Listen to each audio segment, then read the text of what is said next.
Welcome to Nerd Narrates, where I pick the best stories from the internet and share them with you. Let's begin the video. I am 26, got married to my wife F25 about a year ago. Although things have been a little rocky, we've been making things work for our son for the best of our abilities. Our misunderstandings stem from a lot of our differences, miscommunications, and the situation that technically ruined our relationship, but also became the reason why I got married to my wife. But for this, you all need a little bit of background. I met my wife during our junior year of undergraduate college. She was pursuing her degree in literature, and I was pursuing my degree in computer science. So, we meet during the college orientation and exchange social media. We both were each other's first and only friends in this college, so we stayed in contact throughout the time college started, and became pretty good friends by the time college started. Being the only people we knew, we were basically clung on to each other during the starting few weeks of college, and with time, as we made more friends, drifted away. 6 months ago, like this, and we somehow bump into a party of a mutual friend. We did not really know anyone except for the mutual friend there, so we started to talk again. I'm not sure if it was the alcohol, but that night I found her to be very beautiful. Our conversation also felt different because it felt like it was going smoothly, and it seemed like we were both having the most amazing time of our lives. I believe that was the night we also opened up about each other's life and backgrounds. I feel very fortunate to say that I come from a family that is extremely financially stable. Even though my family is conservative, they've given me a lot of things that set me up for success, but unfortunately, that was far from the case for my wife. She was estranged from her entire family, except for her younger sister, and had to jump in from one foster home to the other all her life. She was able to afford college by receiving scholarships, and due to the fact that she had also worked since she was 14, I feel like this is when she had sort of set me as her target.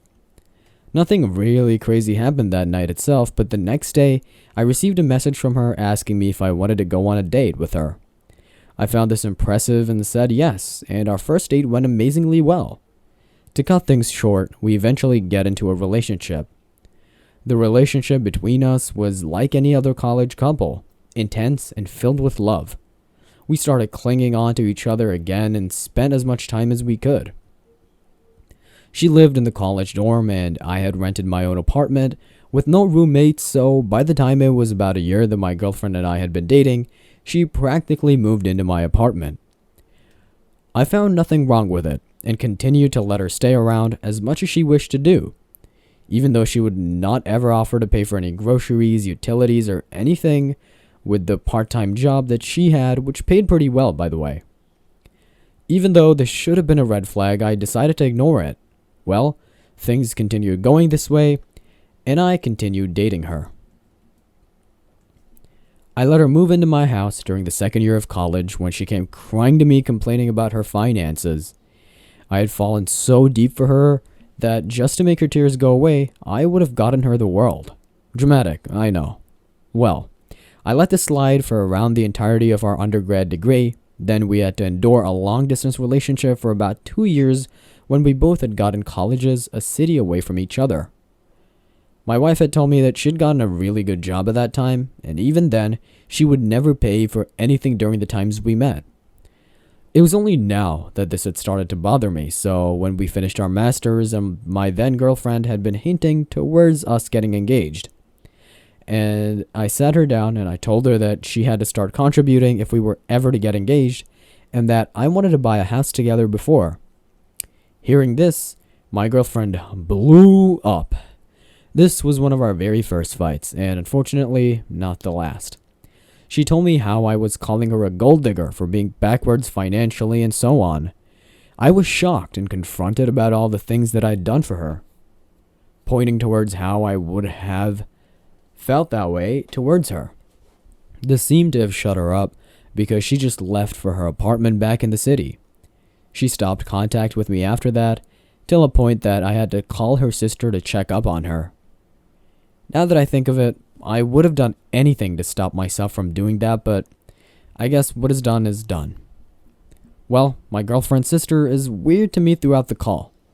I know this is unlike her, but I wasn't close enough to ask her if she was hiding something from me.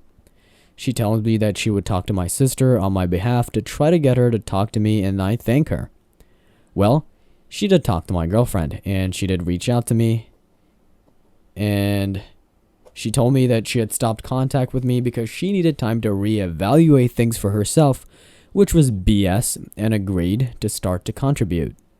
Well, she moved into my city as she managed to find an even better job here, and somehow things went amazingly well for all these months. Her work was apparently very stressful and required her to spend long hours. We still managed to make ample time for each other, and things seemed to go pretty well. This is all until she drops the bomb on me that she's pregnant. I found this shocking as we were using appropriate measures to ensure protection. Well, I wasn't the happiest, but my girlfriend was on top of the world. She went on about how excited she was for this, so on and so forth. I didn't find her reaction to be shocking because she always wanted to be a mother. However, that wasn't the case for me. I knew 100% that I wasn't ready for any of this, so I told her that. I tell her that, and her reaction, understandably so, is negative. This is when we have another argument, and this time I'm the one to leave.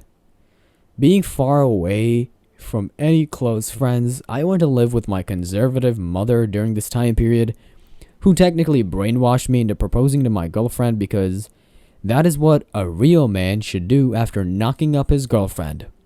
Well, even though I didn't want all this, I still did love my girlfriend a lot, and like I said, there was no red flags I could see after our first argument, so in my poor judgment, this is what I did.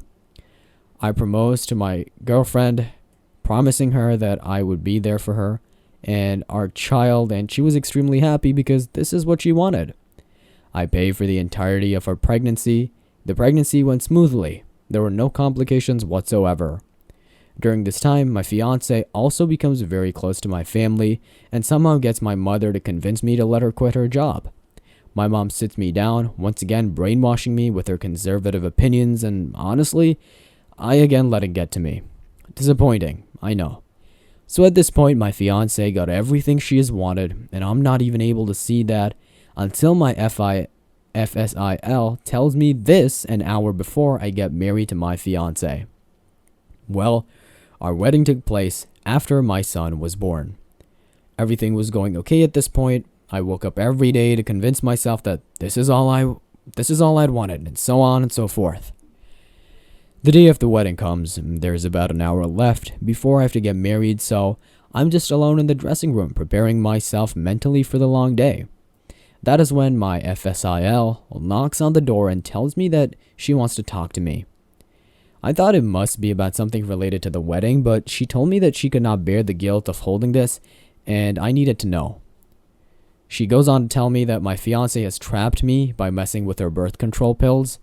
At first, I thought this was some kind of sick joke she was trying to pull on me, but she did not just stop there.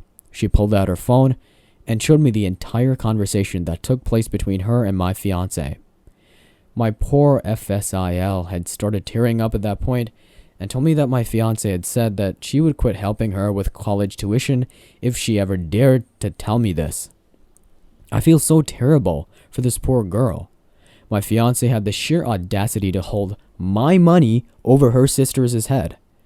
I thank my FSIL, but tell her that I genuinely wish that she was a bit earlier. I knew I was stuck in the situation now, and if I quit, I would still have to be in my fiance's life one way or another for my son. I think at that point, I was so tired of things not turning out the way I wanted them.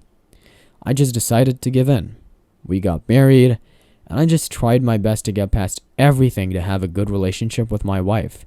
For my son, but oh man, even looking at her made me frustrated. I still tried my best, and I think I did a good job until my wife ran to my mother every time things didn't go the way she wanted, and my mom in turn would call me to take her side. My wife is an amazing housekeeper. This impressed my mom from the get-go. She believed that my wife was perfect for me because she did the duties that a woman should do. My wife, through her manipulation and giving my mom what she wanted, she managed to wrap my mom around her finger.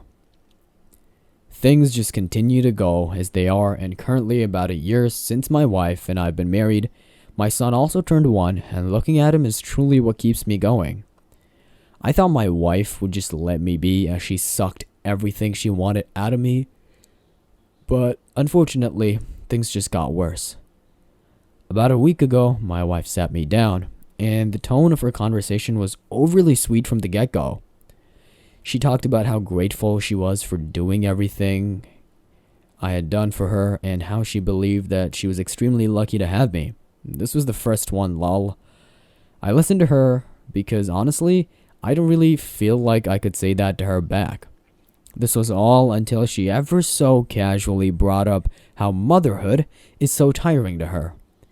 Well, I can understand that since she did work quite hard to take care of our son, but man, I did not expect her to have the guts to ask me this. The mother of my child, who was so desperate to have a baby, suggested to me that we should give our son up for adoption. I saw red, but I wanted to see how far she could go, so I let her continue talking, and she did. Going as far as to tell me how she even found a couple of sources for the same.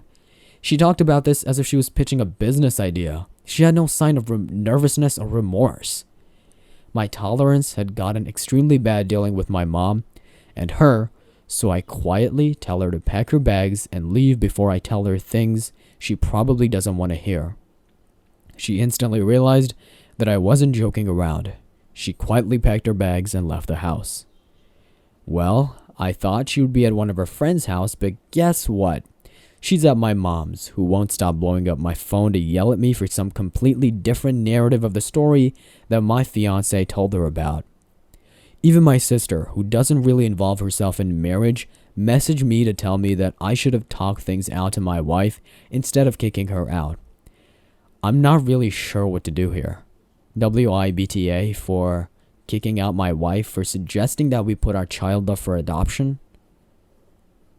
My phone hasn't stopped blowing up by my family, so I just decided to switch it off. After reading all your comments, I realized the depth of the situation. I've decided to file for a divorce regardless of what my family would say because I realized that I really cannot do this to my son or myself. We both deserve a lot better in life, even if that means that my son would have to be without his mom.